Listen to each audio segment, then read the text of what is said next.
Hello hello.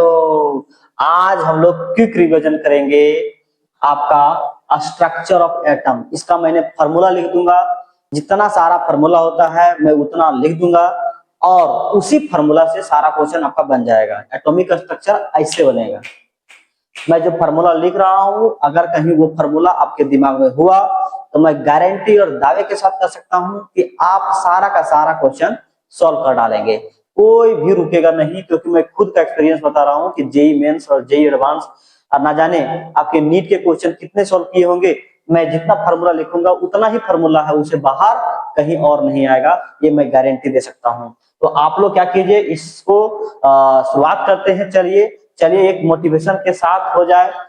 उसूलों पर आ जाए तो टकराना भी जरूरी है। अगर उसूलों पर आ जाए तो टकराना भी जरूरी है। अगर हूं जिंदा तो दिखना भी जरूरी है। अगर हूं जिंदा तो दिखना भी जरूरी है। चलो, यही जोश और यही मोटिवेशन के साथ मैं एक नया सेशन ला रहा हूं, जिसका नाम है quick revisions structure of atoms. मैं इसको खत्म करता हूं। चलिए देरी बात, स्ट्रक्चर ऑफ एटम की ओर चलते हैं। चलो आइए चले चलो। अब हम लोग देखो, सबसे पहला जो काम करेंगे स्ट्रक्चर ऑफ एटम्स में, वो होता है आपका, देखो थोड़ा सा बेसिक थोड़ा पढ़ लेते हैं यार। ठीक है, बेसिक हुआ बाय मास ऑफ इलेक्ट्रॉन। इसका का रेशियो देख लेते हैं कितना होता है। इसका जो होता है 1.6022 इंटू, सारा नोट करो यार, बिना नोट किए नहीं काम चलेगा। एक पेज होगा, एक पेज में पूरा कंप्लीट एटॉमिक स्ट्रक्चर। ठीक है, एक पेज मतलब इधर और एक बैक साइड होगा। ठीक है, ऐसा नहीं कि एक पेज एक ही तरफ से सर बोल रहे हैं बहुत खुश हो गया, नहीं यार, एक पेज होगा। ठीक है, एक खड़ा हुआ पेज। अगर कहीं इधर उधर कर लिया और तुम्हारा मेमोराइज हो गया तो मैं गारंटी और दावे के साथ कह सकता हूँ कि तुम सारा क्वेश्चन बना लोगे। ठीक है, तो ये देखो, E by mass ratio is equal two into 10⁻⁻19 coulomb होता है। ठीक है, ये तो आपको पता ही होगा। बार बाई कितना मास कितना होता है, 9.1039 इंटू 10⁻31 kg होता है। कितना होता है, 31 kg। ठीक है, इसका जो रेशियो होता है वो कितना होता है आपके पास, 1.7588 इंटू 10⁻11 होता है। ठीक है, और कुलाम है तो कुलाम हो जाएगा। ये क्या है, कुलाम पर केजी होता है इसका। ठीक है, तो E बाई मास रेशियो कितना होता है, 1.7588 इंटू 10⁻11 कुलाम पर केजी होता है। ठीक है, अच्छा, मास ऑफ इलेक्ट्रॉन कितना होता है, देखो आपके पास मास ऑफ इलेक्ट्रॉन होता है 9.1039 इंटू 10⁻31 केजी होता है। ये केजी में बात रहा। अगर ये एमयू में बात करोगे तो कितना होता है यार, 0.00548 एएमयू होता है। इसको अप्रोक्सीमेटली हम लोग लेते हैं 0 एएमयू, मतलब इसको 0 मान लेते हैं यार, क्योंकि बहुत छोटा है ना, इस कारण से। ठीक है, ये बात रही। अच्छा, मास ऑफ प्रोटॉन्स अगर देखा जाए तो कितना होता है, 1.67। यहाँ कितना होता है, 2 इंटू 10⁻⁻27 केजी होता है यार। ठीक है, अगर यही बात किया जाए, इसको ग्राम में आप चेंज कर लेंगे, कोई दिक्कत नहीं है। इसको एएमयू बात किया तो प्रोटॉन का होता है 1.008, यहाँ एएमयू होता है। अगर इसको अप्रोक्सीमेटली बात किया जाए तो यहाँ 1 एएमयू होगा। ठीक है, इस तरह से आप छोटा मोटा इसको लिख लीजिए, बार बार रिवीजन कीजिए। चुटकियों बनेगा क्वेश्चन यार, मैं दिखाऊंगा जब इसका सेशन लाऊंगा जेई मेंस का प्रीवियस ईयर क्वेश्चन, तो दिखाऊंगा कैसे चुटकियों बनाते हैं। देखिए ऐसे बनाएंगे यार। ठीक है, अच्छा, मास ऑफ अगर मान लो कि न्यूट्रॉन व्यक्त किया जाए तो इसका होता है 1.67, यहाँ 4 इंटू 10⁻⁻27 केजी होता है। ठीक है यार, तो इसका जो वैल्यू होता है कितना होता है, 1.00 यहाँ 7। देखो कितना डिफरेंस है, बहुत कम डिफरेंस है ना, बहुत लेस, मतलब दोनों को एक ही मान लेते हैं, कोई दिक्कत नहीं होता है। यहाँ लेते हैं इसको भी 1 एएमयू लेते हैं। ये हुआ मास ऑफ न्यूट्रॉन हो गया। मास ऑफ न्यूट्रॉन है, मास ऑफ प्रोटॉन है, ये है केजी में, ये क्या है एएमयू में हुआ। इतना बात समझ में आ गया। ठीक है, और देखो जैसे मान लो कि मास ऑफ हाइड्रोजन देखा जाए। ठीक है, ये थोड़ा सा बेसिक है, फॉर्मूला आ रहा है, इसे थोड़ा बहुत जानना पड़ेगा। ठीक है, मास ऑफ हाइड्रोजन और मास ऑफ इलेक्ट्रॉन्स, अगर इसका रेशियो देखा जाए इसको एएमयू में जितना बात करेंगे सब एएमयू में बात करेंगे। तो इसका कितना होता है 1.008 होता है, ठीक है, एएमयू में, ठीक है। इसका कितना होता है 0.0000548। अगर इसको सॉल्व किया जाए तो शायद आपका लगता है कि 18 कितना जाएगा 1837 टाइम्स इक्वल होता है, ठीक है। मतलब ये जो होता है मास ऑफ इलेक्ट्रॉन से मास ऑफ प्रोटॉन कितना टाइम ज्यादा होता है 1837 टाइम्स ज्यादा होता है। तो ये बात रही कि छोटा छोटा बात, ये समझ में आ गया। तो चले आगे की ओर, इतना हो गया। और कुछ ऐसा बात, ऐसा तो बात कुछ नजर नहीं आ रहा, इतना ही आपको इंपॉर्टेंस है इस टॉपिक पे, ठीक है। इसको फटाफट स्क्रीनशॉट लीजिए, ले लिए, चले आगे, चलो चलते हैं, ठीक। चलो ये हुआ आपकी बड़ी बात। अब आइए देखिए डिस्टेंस ऑफ क्लोजेस्ट अप्रोच एक टॉपिक्स होता है, ठीक है। थोड़ा टफ लग सकता है आप लोगों को, लेकिन आसानी है, कोई दिक्कत नहीं है। डिस्टेंस ऑफ क्लोजेस्ट अप्रोच मैं केवल देखो आज देखो क्लोजेस्ट अप्रोच,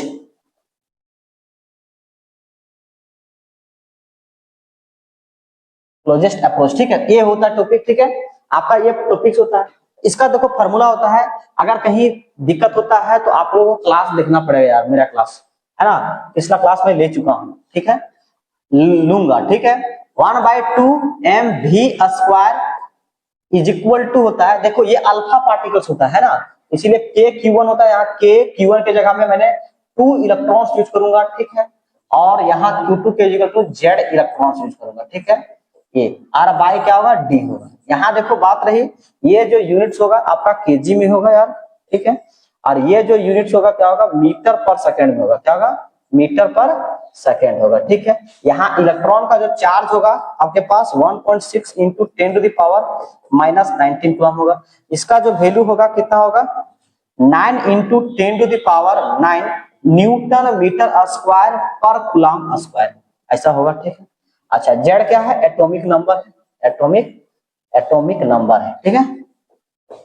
और ई क्या है 1.6 इंटू 10⁻⁻19 कूलम है। और डी क्या है डिस्टेंस ऑफ क्लोजेस्ट है,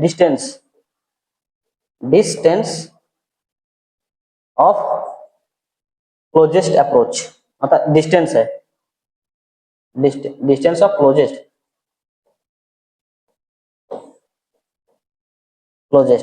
ठीक है। डिस्टेंस है, कितना डिस्टेंस है, ठीक है, कितना डिस्टेंस अप्रोच किया, ये इसका वैल्यू है, ठीक है। तो इस तरह से डिस्टेंस ऑफ क्लोजेस्ट अप्रोच हुआ, ठीक है। दो टॉपिक खत्म हो गया, आगे बढ़े, चलो। अब एक यहाँ जो देखो आपके पास यहाँ है, यहाँ r इज इक्वल टू एक टॉपिक है, r is equal to r0, और यहाँ होता है a के पावर 1/3 होता है। वेयर जहां की r क्या है रेडियस ऑफ न्यूक्लियस निकालने के लिए फॉर्मूला है, क्या होता है रेडियस ऑफ न्यूक्लियस, ठीक है। ये फॉर्मूला निकालने के जैसे मान लो कि आपके पास एक एटम्स है, उसका मान लो कि यहाँ आपके पास रेडियस निकाला जाए इसका, तो इसको इस फॉर्मूला के थ्रू से निकालेंगे, ठीक है। ये इज इक्वल टू क्या होता है यार एटॉमिक नंबर, एटॉमिक मास होता है, क्या होता है एटॉमिक मास होता है। और r0 का कुछ वैल्यू होता है, ये कांस्टेंट होता है 1.1 इंटू 10⁻⁻31 होता है, कितना होता है -31 सेंटीमीटर टू, तो कितना होता है 1.44 इंटू 10⁻⁻, कितना होता है 13 सेंटीमीटर होता है। एग्जैक्ट आप इसको भी ले सकते हैं या फिर इसको ले सकते हैं, जो लिखा है लिख लीजिए, ठीक है। अगर कहीं देता है तो ठीक है, नहीं देता है तो इसमें से कोई भी एक यूज कर सकते हैं। ये आपका है रेडियस ऑफ न्यूक्लियस निकालने का फॉर्मूला, ठीक है। दो टॉपिक खत्म, तीन टॉपिक खत्म, तीसरा देखो, चौथा देखो आपके पास क्या है, चलो आगे चलते हैं, स्क्रीनशॉट लेते जाइएगा, ठीक है। चलो आप जो पढ़ेंगे हम लोग पढ़ेंगे प्लांक्स, क्या रे यहां से क्वेश्चन पूरा भरपूर आता है, ठीक है। प्लांक्स क्वांटम थ्योरी, ठीक है, क्वांटम थ्योरी, ठीक है, प्लांक क्वांटम थ्योरी, ठीक है। फटाफट आप लिखते जाइए, ठीक है, कोई दिक्कत नहीं। हम लोग जानते हैं कि जो एनर्जी होता है वो क्या होता है h म्यू के इक्वल होता है, ये फार्मूला हो गया एक फर्स्ट फार्मूला। सेकंड फार्मूला जानते हैं कि म्यू इज इक्वल टू क्या होता है c/लैम्बडा होता है, ठीक है। ये तो हो गया कोई भी एटम्स के लिए। अगर कहीं n नंबर ऑफ प्रोटॉन्स रहेगा तो क्या रहेगा, तो यहाँ NH म्यू रहेगा, ठीक है, म्यू है यार, ठीक है, फ्रीक्वेंसी है, ठीक है। वेयर जहां की आपके पास क्या है लिखते जाएंगे, कोई दिक्कत नहीं है। इज इक्वल टू क्या ले सकते हैं और फॉर्मूला NH, और इसको c/लैम्बडा लिखेंगे, ठीक है। ये हो गया। ये देखो आपके पास ई अगर मोल्स के रूप में लिखा है तो number of moles into H, और यहाँ सी बाई लैम्बडा ले सकते हैं ये फॉर्मूला, या फिर यहाँ ले सकते हैं कि एन ए और यहाँ एच और यहाँ म्यू ले सकते हैं, ठीक है। ये सभी फॉर्मूला आप यूज कर सकते हैं, ठीक है, ठीक है। अच्छा, ई फॉर्मूला के लिए एक और फॉर्मूला ले सकते हैं कि आपके पास यहाँ एन इंटू यहाँ ले सकते हैं कि 12400 आर बाई यहाँ लैम्बडा, और यहाँ इलेक्ट्रॉन वोल्ट में अगर यूज करना होगा तो ये फॉर्मूला लगाएंगे, ठीक है। और 1 electron volt is equal to होता है 1.6 इंटू 10⁻⁻19 जूल होता है, ठीक है।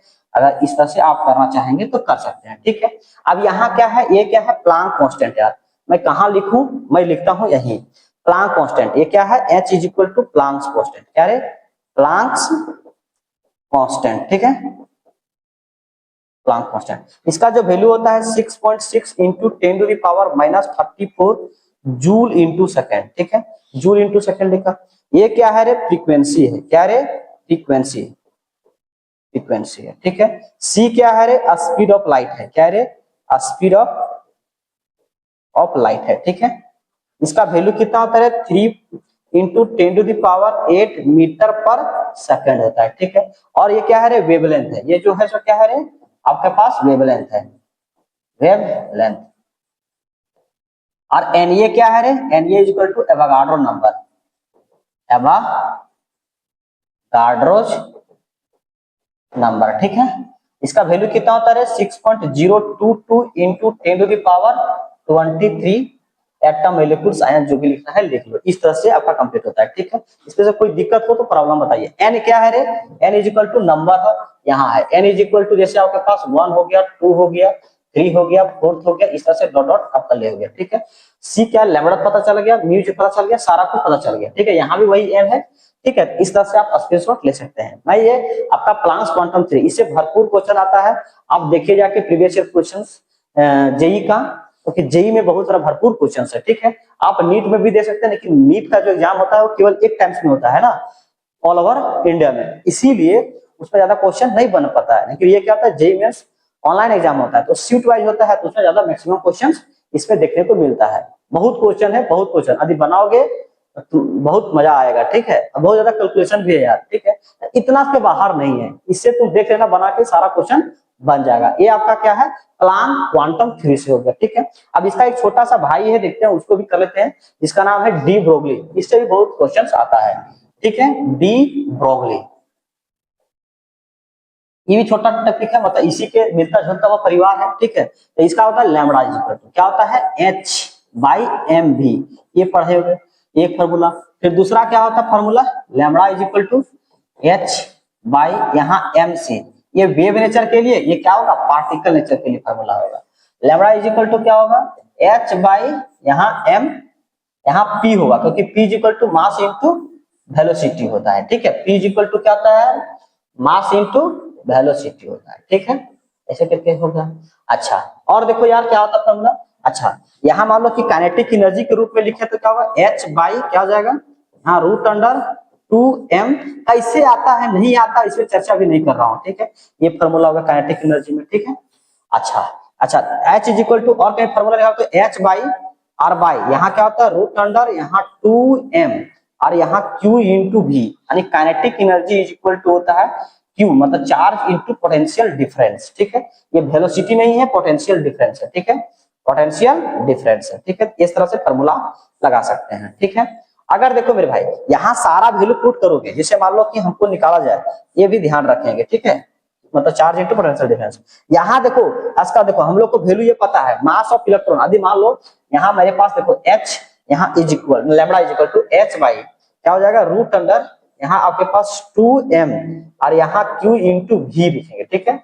अगर v पोटेंशियल डिफरेंस, सबका वैल्यू जानते हैं, इसका प्लांक कांस्टेंट का वैल्यू कितना होता है, 6.6 इंटू 10⁻34 जूल इंटू सेकंड्स होता है। इसका कितना होता है, अगर मान लो कि हम यहाँ क्या निकालूं, मास ऑफ इलेक्ट्रॉन निकालूं, क्या निकालूं, लैम्बडा इलेक्ट्रॉन निकालूं, ठीक है। तो उसका क्या, इसका वैल्यू जानते हैं, इसका भी जानते हैं 9.1 इंटू 10⁻⁻ कितना होता है 31, कितना होता है 31 kg होता है। और चार्ज भी क्या होता है, इसका भी जानते हैं, इलेक्ट्रॉन का 1.6 इंटू 10⁻19 कूलम होता है, ठीक है। अगर इसको सारा पुट किया जाए तो इसका आता है आंसर कितना 1227, ठीक है। और ये तो होता है इसका भी वैल्यू पुट कर देगा तो रूट अंडर भी यहाँ ए नॉट आता है, ये वैल्यू रखेंगे। उसी तरह से सबका प्रोटॉन वाला भी सारा पुट करने के बाद इसका भी कितना आएगा 0.286 होता है, सॉरी कितना होता है 286 होता है, 0.286 होता है यार, बार बार क्या मैं गलती लिखा हूँ, जब गलती होता है पूरा गलती होता है यार, ठीक है। इसको इरेज करके बनाना, देखो ये भी बदमाशी कर रहा है 286 अरे मार देंगे रे यार, अरे टंकी इसका भी चालू मार देंगे देखो रे, अरे ऐसा नहीं करो यार, क्योंकि मेरे बच्चे को परेशान हो रहे हैं, मार देंगे, देखो मार देगा मेरा बच्चा सब। चलो फिर से लिखता हूँ 0 पॉइंट, देखो मैं 28 यहाँ 6 by root under potential difference, यहाँ ए नॉट आता है, ठीक है। अगर मान लो कि इसी तरह से मैं प्रोटॉन्स निकालूं, अल्फा वाला निकालूं, ठीक है, अल्फा तो यहाँ होता है 0.101 बाय पोटेंशियल डिफरेंस, और यहाँ ये नॉट। बता भैया इसमें सबसे ज्यादा वैल्यू कौन बड़ा हुआ था, अल्फा में सबसे अधिक अल्फा मतलब इलेक्ट्रॉन का बड़ा, क्या रहे इलेक्ट्रॉन का सबसे बड़ा, उसके बाद लैम्बडा पी बड़ा, उसके बाद लैम्बडा अल्फा बड़ा, मतलब ये दिमाग में रखेंगे केवल, ठीक है। इसमें क्वेश्चन बहुत कम देखने को मिलता है लेकिन आता है यार, ठीक है, बात मानो, ठीक है, आता है। आप इसको पहले स्क्रीनशॉट लीजिए। अच्छा यहाँ क्या क्या है, ये क्या है मास ऑफ इलेक्ट्रॉन है, m is equal to mass of electron, ये क्या है वेलोसिटी है, वेलोसिटी है, ठीक है, वेलोसिटी ऑफ पार्टिकल्स, ठीक है। और ये क्या है मास है, ये क्या है प्लांक कांस्टेंट है, ठीक है, ये क्या है मोमेंटम है, ये क्या है प्लांक कांस्टेंट है, ठीक है, m मास है, ये वेलोसिटी है, ठीक है। यहाँ क्या है काइनेटिक एनर्जी है, मास है, जिसका भी मास तुम पुट करना चाहता है, Q चार्ज है, ये क्या है पोटेंशियल डिफरेंस है, ठीक है। यहाँ भी पोटेंशियल डिफरेंस है, पोटेंशियल डिफरेंस है। लैम्बडा लेटर मतलब wavelength of electrons, wavelength of protons, wavelength of ये क्या है आपका अल्फा पार्टिकल्स, ठीक है। तो इस तरह से कैलकुलेट करेंगे। यहाँ Q इंटू भी मतलब चार्ज इंटू पोटेंशियल डिफरेंस, इस तरह से आपका डी ब्रोगली से भी इंपॉर्टेंट क्वेश्चन आता है, ठीक है। तो इतना आप कवर कर लीजिए, ठीक है। इसको ले लिए, फिगर ले लिए, आगे चले, फिगर नहीं लेना है यार, मतलब स्क्रीनशॉट लेना है, समझ में आया, चले आगे चले, स्क्रीनशॉट ले लीजिए प्लीज, ले लीजिए। चलो अब जो देखो, अब जो हम लोग पढ़ेंगे, आप पढ़ेंगे बोर्स एटॉमिक मॉडल, जो इंपॉर्टेंस ये भी क्वेश्चन बहुत आता है, बोर्स एटॉमिक्स मॉडल, ठीक है, एटॉमिक मॉडल, इससे भी भरपूर क्वेश्चन आता है। तो चलो हम लोग कर लेते हैं आप, जो भी इंपॉर्टेंस होता है। तो मेरे भैया पहले पढ़ा हुआ, जब थ्योरी पढ़ रहा था, angular momentum is equal to क्या होता है यार, mnh, क्या होता है NH बाई क्या होता है 2 पाई, सबसे पहला फार्मूला यही पढ़ते है कि नहीं। चलो अगर देखो, अगर कहीं तुम बढ़िया से पढ़ा होगा तो एक और फार्मूला होगा 2 pi r is equal to n lambda, जो कौन किया था डी ब्रोगली साहब ने ये प्रूव किया था, ठीक है। इसको ठीक, यही वाला, इससे ही क्या होता है ये प्रूव हो पाता है, ठीक है। चलो ये ठीक है, ये तो बात समझ में आ गया, ये वाला हमको समझ आ गया, दो हो गया। तीसरा होगा कि आर एन का फॉर्मूला, क्या है आर एन का फॉर्मूला, आर एन का फॉर्मूला कितना होता है 0.529, क्या होता है यार, यहाँ ध्यान रखना कि एन अस्कार होता है, बहुत सारा गलती होता है, यहाँ जेड होता है, ठीक है, और यहाँ ए नॉट होता है, ठीक है। ये आपका रेडियस निकालने का, अगर कहीं रेशियो वगैरह पूछता है ना तो इसी पर वैल्यू को पुट करके निकालना यार, ठीक है। रेशियो वाला मैं नहीं लिख रहा हूँ क्योंकि वो लिखने से कोई फायदा भी नहीं है, ठीक है, इसी से आप निकाल सकते हैं रेशियो वाला, ठीक है। एनर्जी का रेशियो है, रेडियस का रेशियो, ये सब होता है, ठीक है।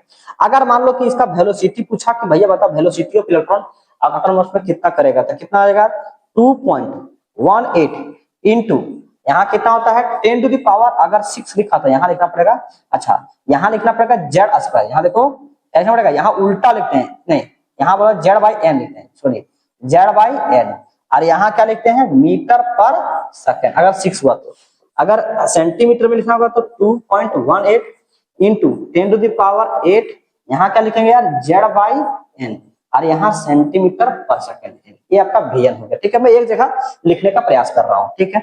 वीएन लिखने के बाद होता है ये वेलोसिटी है, ठीक है, velocity of electrons nth orbit के लिए।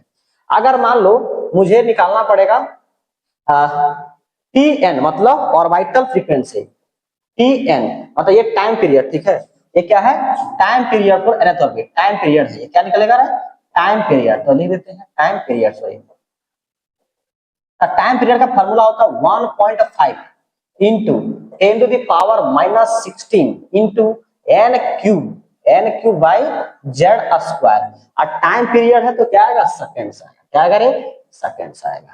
अगर टाइम पीरियड अगर अगर मार देंगे तुमको, यहाँ देखो fn मतलब क्या होता है, ये ऑर्बिटल फ्रीक्वेंसी, ऑर्बिटल फ्रीक्वेंसी इसका नाम होता है। ठीक है, आप सारा फार्मूला लिख लीजिए, उसके बाद इस पे अप्लाई करते रहिए आप। फ्रीक्वेंसी एक जगह हो जाएगा, अच्छा रहेगा। ठीक है, ऑर्बिटल फ्रीक्वेंसी इसका जो फार्मूला आता है यार, कितना जानते हो, 6.6 इंटू 10⁻, यहाँ 15। ठीक है, और यहाँ क्या होगा, इसका जस्ट उल्टा, यानी जेड स्क्वायर बाई n³ होगा। ठीक है, और यहाँ पर सेकंड आएगा। क्या आएगा, पर सेकंड, और वाइटल फ्रीक्वेंसी हो गया। ये हुआ इतना। अब एनर्जी का फार्मूला 4-5 फार्मूला है। ठीक है, तो मैं इसमें ना करते हुए दूसरा पेज में लेता हूँ। ठीक है, क्योंकि वो बहुत ज्यादा है। ठीक है, इस कारण से मैं दूसरे पेज में ही ले लेता हूँ, अच्छा रहता है। ठीक है, अच्छा चलो इसको ले लो, पहले स्क्रीनशॉट ले लिया, आगे बढ़े। चलो चलो एनर्जी को एक साथ ले लेता हूँ। ठीक है, मजा आएगा। यहाँ क्या है, एनर्जी का फार्मूला, जैसे मान लो कि En निकालने का फार्मूला। ठीक है, En का फार्मूला निकालते हैं, किससे निकालते हैं, प्यार है इस बात। यहाँ कितना होता है, अरे बेटा क्या रे तुम्हें, माइनस यहाँ 13.6 होता है। ठीक है यार मेरे दोस्त, 13.6 होता है। अच्छा यहाँ क्या होता है यार, 13.6 इंटू, यहाँ देखना कि आपके पास क्या होता है, जेड स्क्वायर होता है। क्या होता है, जेड स्क्वायर, यहाँ जेड स्क्वायर बाई यहाँ एन स्क्वायर होता है। और ये जो ऐसा होता है इलेक्ट्रॉन वोल्ट और एटम पे आता है। क्या आता है, और एटम पे आता है। ध्यान रखने की बात है, ये भी ध्यान देना है। ठीक है, एनर्जी का फार्मूला और देखो, और होता है 313.6, ये भी माइनस में आएगा। ठीक है, ये पॉइंट है डेसिमल। ए भाई तुम क्या करेगा दिमाग, मेरे बच्चे ने तुम परेशान कर दिया यार। 313.6 इंटू जेड स्क्वायर और बाई एन स्क्वायर। ठीक है, ये जो आंसर आएगा ना, किलो जूल में आएगा, kilo calorie, sorry kilo calorie और मोल में आएगा। अगर कोई पूछता है तो ये फॉर्मूला एनर्जी में लगाएंगे। ठीक है, अगर देखो मेरे भाई, अगर जूल में पूछता है किलो जूल में, तो यहाँ लिखेंगे कि जानते हो, माइनस में सारा आंसर होगा 1312। ठीक है, into z square by n square, और यहाँ होगा किलो जूल पर मोल होगा यार।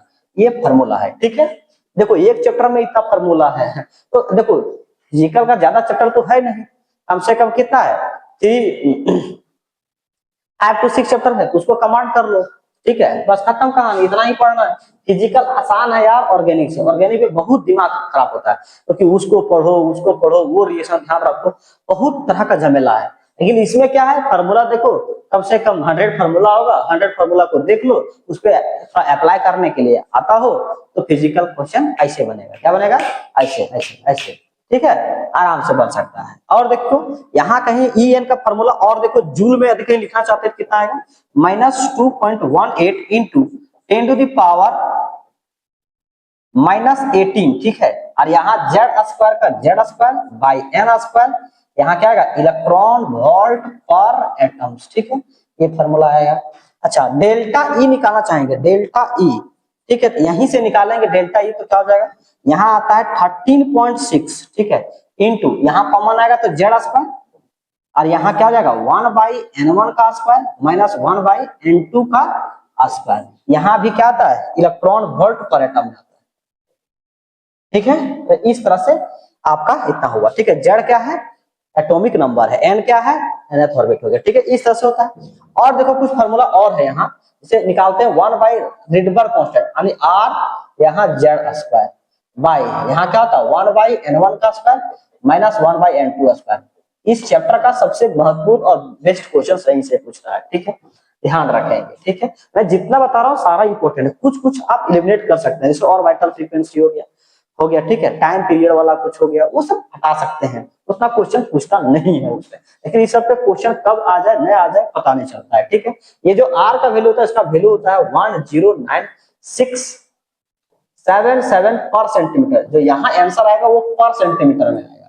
अगर आर का वैल्यू ये पुट करेंगे तो, अगर आर का वैल्यू देखो यहाँ होता है पर सेंटीमीटर, इसको सेंटीमीटर में कैसे लाएंगे, आइए देखते हैं। यहाँ r इज इक्वल टू क्या होगा, यहाँ 1096 है और 77 है, और यहाँ 22 सेंटीमीटर होगा।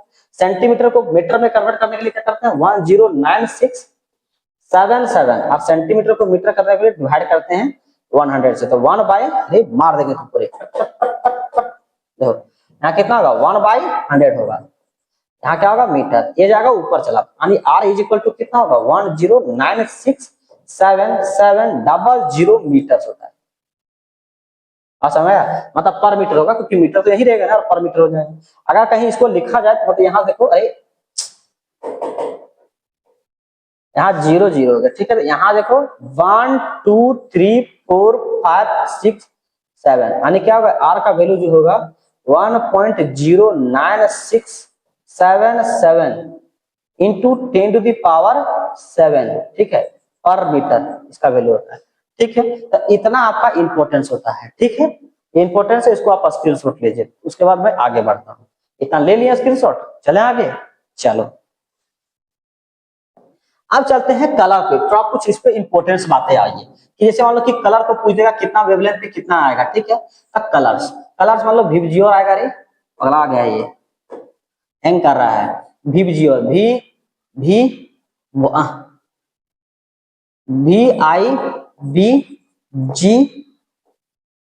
VIBGYOR VIBGYOR, violet indigo blue green yellow orange red, कौन कौन सा पर मिलेगा, ठीक है। और यहाँ वेवलेंथ, इतना वेवलेंथ आएगा तो कौन सा कलर मिलेगा, ये वेवलेंथ है, ठीक है। अगर कहीं 3600 और यहाँ कहीं आगे मान लो कि 400 एंगस्ट्रॉम तक आएगा तो आपको इस वायलेट कलर देखने को मिलेगा। 4000 एंगस्ट्रॉम से आपके पास 4500 एंगस्ट्रॉम आया तो आपको ये देखने मिलेगा 4000, देखो यहाँ खाली केवल 400 का गैप है, ठीक है, ध्यान रखेंगे, यहाँ कितना 500 का गैप है, यहाँ भाई और इतना, और यहाँ कितना जाएगा 5000 एंगस्ट्रॉम, इसका हो गया, ठीक। इसका देखो 5000 एंगस्ट्रॉम टू 5500 एंगस्ट्रॉम हो गया, इसको देखो 5500 एंगस्ट्रॉम हो गया तो 6000 हो गया। अगर 6000 एंगस्ट्रॉम से 6500 हो गया, 6500 ए नॉट से आपके पास 700, इतना ए नॉट आएगा तो आपको कौन सा कलर मिलेगा, रेड कलर का मिलेगा, ठीक है, ठीक है। इस तरह से यहाँ गैप केवल क्या है 400 का गैप है, यहाँ 500, यहाँ 500, यहाँ 500, यहाँ 500, यहाँ 500, यहाँ 700, इस तरह से हम दिमाग रखें तो मेरा लर्न हुआ है, ठीक है, ये हुआ।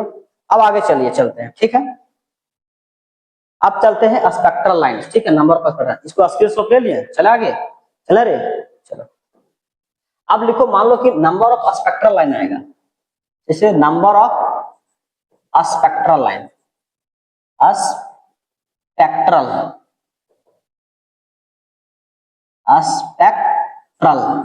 लाइन, अगर कहीं पूछा जाएगा कि भैया कोई भी nth ऑर्बिट से, मतलब हायर ऑर्बिट से अगर कहीं ग्राउंड स्टेट ऑर्बिट पे आएगा तो इसके लिए फॉर्मूला होता है n-1 और डिवाइड बाय 2 होता है, ठीक है। कोई एक मतलब कोई हर मतलब ऊपर हायर ऑर्बिट से कोई नीचे ग्राउंड स्टेट पे आएगा, मतलब फर्स्ट ऑर्बिट पे आए तो उसको क्या बोलेंगे, नंबर ऑफ स्पेक्ट्रल लाइन, ऐसे निकालेंगे, समझ में आया। मान लो कि 10 से कोई बोलेगा 10 ऑर्बिट से कितना number of spectral line draw कर सकते हैं, उस टाइप का ये फॉर्मूला लगाएंगे, ठीक है। अब तो भी डिटेल यहाँ तो बताना नहीं है यार, ठीक है। अच्छा, नंबर ऑफ स्पेक्ट्रल लाइन, ये जो फॉर्मूला लगेगा क्या होगा, n2 minus n1 bracket n2 minus n1 plus 1 और डिवाइड बाय 2। ये फॉर्मूला कब लगाएगा, मान लो कि कोई हायर ऑर्बिट से कोई फिफ्थ ऑर्बिट पे आएगा, मान लो कि 10 से 5 पे आएगा, 10 से 3 पर आएगा, मतलब इस तरह से कहीं पूछेगा तो ये फॉर्मूला लगाएंगे, ठीक है, number of spectral line. Spectral line क्या होता है जानते हो, देखो यार, अगर कोई मान लो कि ये n1 है, ये n2 है, इस तरह से आया, मान लो कि बहुत सारा n3 है, तो ऊपर से कोई लाइन आता है ना, उसको बोलते हैं स्पेक्ट्रल लाइन, ठीक है। और डार्क लाइन बोलते हैं कि नीचे से जो ऊपर जाता है ना, इसको बोलते हैं डार्क लाइन, ये क्या बोलते हैं, स्पेक्ट्रल लाइन, क्या बोलते हैं, spectral. Number of dark line यदि पूछा जाए तो क्या होता है, number of dark line, dark line का फॉर्मूला क्या होता है, n माइनस यहाँ 1 होता है, क्या होता है, n-1 होता है, नंबर ऑफ डार्क लाइन पूछा जाए तो, ठीक है, आसान है। तो इसको आप नोट डाउन कीजिए, इसे क्वेश्चंस आता ही आता है, ठीक है। तो जितना सारा लिखा रहा हूं वो सारा सारा इंपॉर्टेंस आपका फॉर्मूला बनता है, ठीक है। ये हुआ आपका ये, ठीक। अब कुछ जो है सो नोट्स के बारे में पूछता है, ठीक है। तो चलिए नोट्स के बारे में भी देख लेते हैं। नोट्स देखो, नोट्स पूछता है कि भैया एंगुलर नोट्स, एंगुलर नोट्स कैसे निकालते हैं, एंगुलर नोट्स इसको एल से डर करते हैं, मतलब क्या होता है, एजिमुथल क्वांटम नंबर से निकालते हैं, ठीक है। रेडियल नोड जो निकालते हैं, रेडियल नोड, ठीक है, ये निकालते हैं, आपका फॉर्मूला होता है n माइनस l माइनस 1 होता है, ठीक है। n मतलब प्रिंसिपल क्वांटम नंबर, l मतलब azimuthal quantum number, azimuthal principal, ये भी एजिमुथल, ठीक है। आपका टोटल नोड कैसे निकलता है यार, नोड क्या होता है, the place where the finding of electron is minimum, zero, ठीक है, इज कॉल्ड नोड, ठीक है। या फिर बोलते हैं इसको, देखो दोनों को ऐड कर देंगे तो टोटल नोड क्या होता है, radial node, radial node plus angular node, angular node. तो क्या होता है, radial node n minus l minus 1 plus यहाँ l होगा, ठीक है। अब यहाँ देखो ये दोनों l से l कट जाएगा, बचेगा कौन, n माइनस l 1 बचेगा, कितना बचेगा n। और टोटल नोड निकालने के लिए फॉर्मूला क्या होगा, n माइनस l 1 होगा 1, ठीक है। इस तरह से निकालते हैं, ठीक है। अच्छा नंबर ऑफ पिक्स यही देख लेते हैं, नंबर ऑफ पिक्स अगर कहीं पूछा जाए कि बोलेगा 4s में कितना नंबर ऑफ पिक्स हो सकता है, ठीक है। तो क्या होता है, इसका फॉर्मूला n माइनस l होता है। जैसे मान लो कि 6s में या 6f में पूछेगा कितना होगा, चाहे 4f में पूछेगा, जो भी पूछ सकता है ना। तो 6 मतलब n मतलब कितना हुआ 6, ये कितना हो गया n, और ये कितना हो जाएगा l मतलब कितना होता है, s के लिए 0 होता है, मतलब कितना हो जाएगा 6 होगा, 6 में से 0 जाएगा, 6 में से 0 जाएगा, यानी कितना होगा 6 पिक्स होगा, यानी 6x में कितना 6 कितना हो जाएगा 6 पिक होगा, ठीक है। तो इस तरह से क्वेश्चन सॉल्व कर सकते हैं, नंबर ऑफ पिक्स पूछा तो ये आपका इंपॉर्टेंस है, इसको आप क्या कीजिए स्क्रीनशॉट ले लीजिए, ठीक है, ले लिए, चला आगे चलो। अच्छा यहां पूछता है orbital angular momentum, orbital angular momentum, angular momentum, momentum orbital angular momentum पूछा, इसको एल से नोट करते हैं, क्या करते हैं एल से, l is equal to formula होता है l bracket l plus 1 by h cut. अभी पूछ रहे हो कि सर हाइजेनबर्ग वाला कहां गया, उसको भी बता रहा हूँ, फोटोइलेक्ट्रिक मैटर उसको भी बता रहा हूँ, टेंशन मत लो, ठीक है। ये फॉर्मूला हो गया, इसको और ले सकते हैं, क्या होगा h equal to l bracket l plus 1, और यहाँ क्या होगा एच बाई यहाँ 2 पाई होता है, ठीक है। ये ध्यान रखें, मतलब h cut is equal to क्या होता है यार, h cut is equal to h by 2 pi हो गया। अगर कोई पूछेगा स्पिन एंगुलर मोमेंटम क्या होगा, स्पिन एंगुलर मोमेंटम,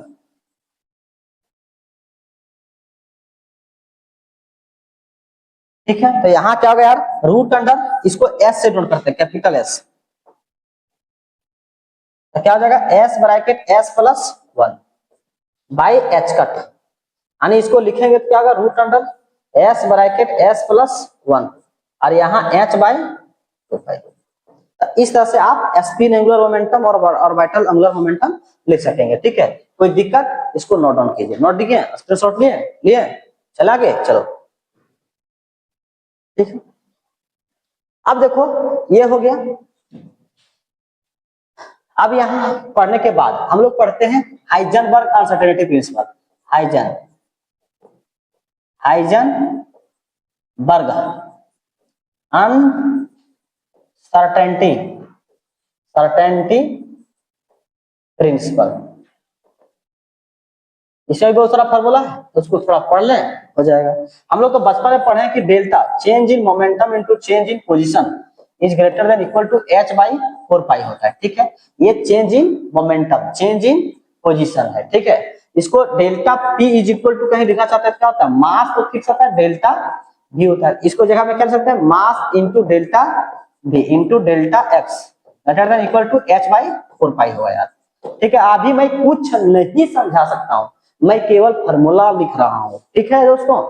चलो ये हो गया, दो फार्मूला हो गया, एक फार्मूला और एक दो फार्मूला, ठीक है। क्या दो ही फार्मूला नहीं, और अगर मान लो कि एनर्जी मतलब एनर्जी इनटू टाइम पीरियड, इसे नीट में क्वेश्चन आया था, greater than equal to h by 4 pi होता है, ये भी फार्मूला इंपॉर्टेंट है, इसको ध्यान रखें, सबका प्रूफ है, मेरे क्लास में जब पढ़ेंगे रेगुलर देखेंगे तो आपको देखने को मिलेगा प्रूफ, ठीक है। चलो उसके बाद देखो लैम्बडा की बात करेंगे, lambda delta lambda into delta, आपके पास क्या होगा डेल्टा पोजीशंस, पता है यहाँ change in position uncertainty position, ये less greater than equal to lambda, यहाँ क्या होता है लैम्बडा का स्क्वायर बाई यहाँ 4 पाई होता है, ठीक है।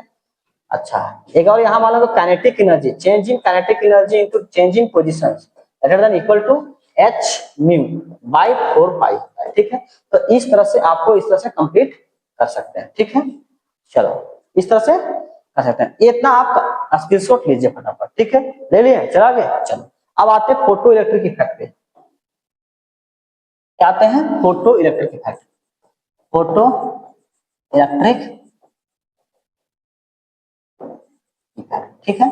फोटो इलेक्ट्रिक इफेक्ट में बहुत सारा क्वेश्चन है यार, मतलब यहाँ होता है कि E incident is equal to क्या होता है वर्क फंक्शन यानी phi plus kinetic energy, kinetic energy.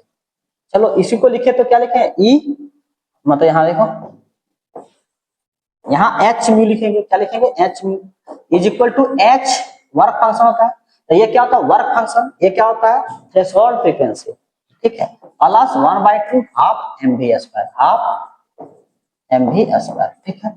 अच्छा यहाँ क्या होता है h mu is equal to क्या होता है c by lambda is equal to h, यहाँ सी बाई लैम्बडा नॉट, ठीक है, plus 1/2 half m v square, ये हो गया फॉर्मूला आपके पास, ठीक है। ये सभी इंपॉर्टेंट फॉर्मूला है यार, ठीक है। तो इसको देख लो, ये थ्रेशोल्ड वेवलेंथ हो गया, ये थ्रेशोल्ड फ्रीक्वेंसी हो गया, ये क्या हो गया वर्क फंक्शन हो गया, ये काइनेटिक एनर्जी इसका फॉर्मूला होता है इस तरह से। इसका एक ग्राफ होता है, थोड़ा इंपॉर्टेंस है देखो। अच्छा एक स्टॉपिंग फ्रीक्वेंसी होता है, स्टॉपिंग पोटेंशियल, तो इसके लिए फॉर्मूला होता है h mu is equal to h mu not plus e into mu not, stopping potential का फॉर्मूला निकालता है। अच्छा एक और इसका देखो ग्राफ बनाते क्या बनाते यार, यहाँ काइनेटिक एनर्जी और यहाँ म्यू का कहीं ग्राफ बनाते हैं तो यहाँ ऐसे करके जाता है ग्राफ, ले जाता है ऐसे करके जाता है, ठीक है, मतलब कुछ दूर आके, ठीक है। और अगर कहीं के फ्रीक्वेंसी पे डिपेंड करता है लेकिन वही इंटेंसिटी पर डिपेंड नहीं करता, इसका ग्राफ जो है कुछ ऐसे बनता है, तो इसे आपको ध्यान रखेंगे फोटो इलेक्ट्रिक में। तो इस तरह से आपका पूरा जितना सारा था इसमें मैं सारा का सारा बताने का प्रयास किया, ठीक है। अच्छा कुछ और फॉर्मूला जैसे मान लो कि एन स्क्वायर जो निकालने का नंबर ऑफ ऑर्बिटल निकालने का लिए, नंबर ऑफ इलेक्ट्रॉन निकालने के लिए 2n स्क्वायर हो गया, ठीक है। नंबर ऑफ इलेक्ट्रॉन इन या कितना ऑर्बिटल्स में, और नंबर ऑफ ऑर्बिटल्स निकालने के लिए आपके पास n स्क्वायर होगा, n इज इक्वल टू 1 2 3 4 5, इस तरह से यूज कर सकते हैं, ठीक है। तो इस तरह से आपका जो है इस टॉपिक स्ट्रक्चर ऑफ एटम्स मैं सारा का सारा बता दिया, लेकिन फिर भी पहले इसको आप स्क्रीनशॉट लीजिए अच्छे तरह से, ठीक है। और मुझे ऐसा नहीं लगता है कि मैंने कुछ टच नहीं किया, सारा का सारा मैंने बताने का प्रयास किया। जो क्वांटम नंबर है उसको थोड़ा देखना पड़ेगा यार, ठीक है, थोड़ा वो पढ़े होंगे, लेकिन जो फार्मूला था इतना ही फार्मूला था, इतना जो फार्मूला जिसके रहेगा माइंड में तो मैं गारंटी कर दावे के साथ कर सकता हूँ कि स्ट्रक्चर ऑफ एटम को ऐसे उड़ाएगा, ऐसे ऐसे ऐसे ऐसे ऐसे, ठीक। तो इसको आज जो जितना पढ़ा है उसको क्या कीजिए एक बढ़िया तरह से कॉपी लीजिए, उसमें छोटा छोटा लिखिए, ठीक है। एक पेज देखो कैसे बनाना है आप लोग को, ऐसे बनाना है, एक कॉपी है से एक पेज होगा तो उसको आधा कर लीजिए, ठीक है, देख आधा कर लो, क्या कर लो इसे आधा कर लीजिए, क्या कीजिए आधा कर लीजिए, इधर भी कुछ लिखिए, यहाँ लिखिए पूरा भरिए इसको, ठीक है, और इसको आप इधर भी लिखिए, ठीक है, इस तरह से लिखिए, मतलब जितना छोटा हो सकता है आपको रिसाइज कीजिए, ठीक है, और उसको बार बार कोशिश कीजिए पढ़ने के लिए, तब मजा आएगा, ठीक है। थैंक यू, आज के लिए इतना ही, बाय बाय, थैंक यू, चलो बेस्ट ऑफ लक।